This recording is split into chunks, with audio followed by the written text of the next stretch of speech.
Shortly after we got saved, the Lord began to deal with my own heart and calling me to the mission field. This was something just totally unexpected in my life, because we had everything. We had lovely furniture. We had, like I said, we had just everything. And so the Lord led us to a large church in Philadelphia where they had their own Bible training school, which gave us the Old Testament, New Testament training in the Bible that we needed for preaching the gospel, homiletics, and a selection of other important subjects when it came to preparing people for the ministry. And so we had street meetings on Sunday in a plaza in the center city. We would go to state penitentiary and preach the gospel along with the group on Sunday. And we went to a prison farm, state mental institution, wherever we could get services, we did. Those of us who were in this training school, our calling was to the mission field, but there were also people there that were called to the pastorate.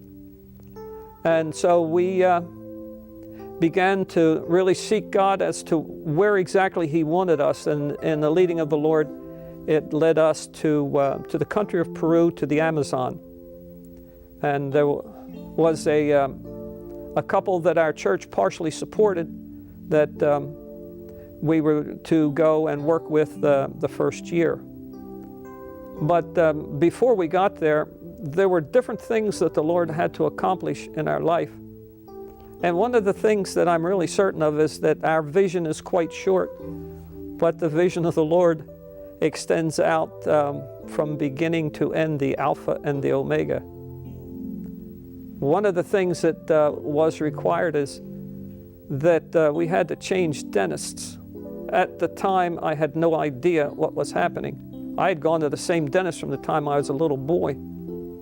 So when I got married, my wife became my wife's dentist also. On one occasion, we both had to have wisdom teeth pulled. We were the only patients that night. We were both anesthetized. My wisdom tooth was pulled first, and then within 5 minutes I was back in the waiting room. My wife went in, and due to an x-ray that didn't get the whole tooth, it took the dentist an hour to get that wisdom tooth out. She really suffered with that. On the way home, she said, "I'm not going back to him." So in church we had made friends, and one of the couples said, "Well, there's a new dentist in town. He's just out of the Army. His father has a local pharmacy, and he's excellent." So my wife became his patient. Time passed, we were on vacation, and I came down with an abscessed tooth. The side of my face was swollen, something terrible. And I wanted to wait until Monday or Tuesday to come back home. I want us to enjoy our vacation. My wife said no on Saturday. She said, "No, tomorrow we have to go home." So sometimes it's good idea to pay attention to your wife, because we came home on Sunday, which is the day that we had to come home.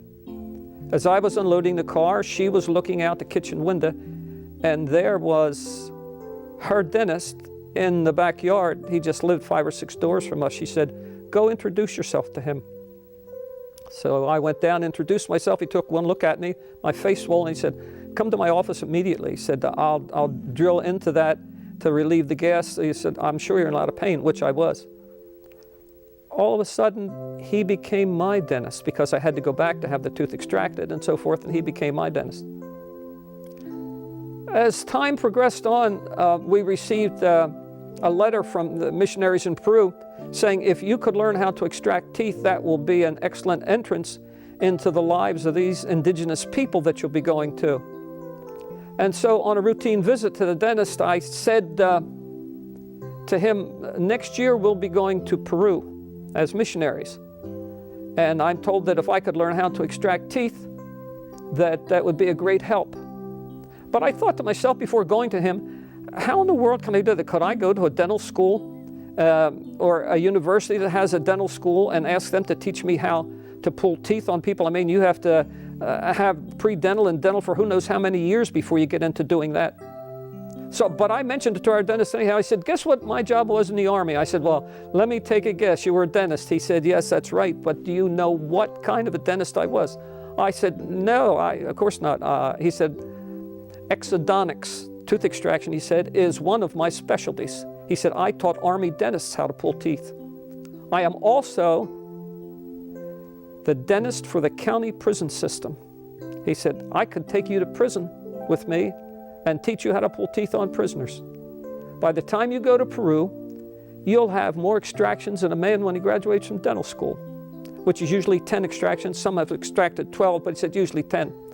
So I went out. The first time I did 15, another time I did 10. So he said, you've had 2.5 times as many as a guy who gets out of dental school, you're ready to go. So much for tooth pulling.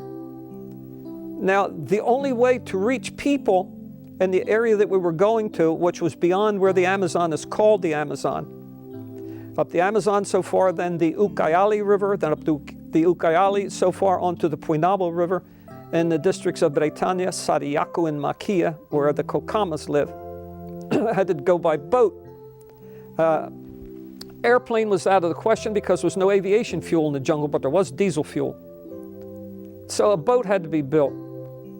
And I had to learn how to operate and maintain diesel engines. Again, I know the Word says, I can do everything through Him who strengthens me. I had no idea. I had never seen a diesel engine before. I had never pulled anybody's teeth before. I had absolutely no talent in any of these areas. It was just the hand of the Lord in my life that prepared me, that strengthened me, that taught me, that encouraged me, that made it possible for me to do what we were called to do.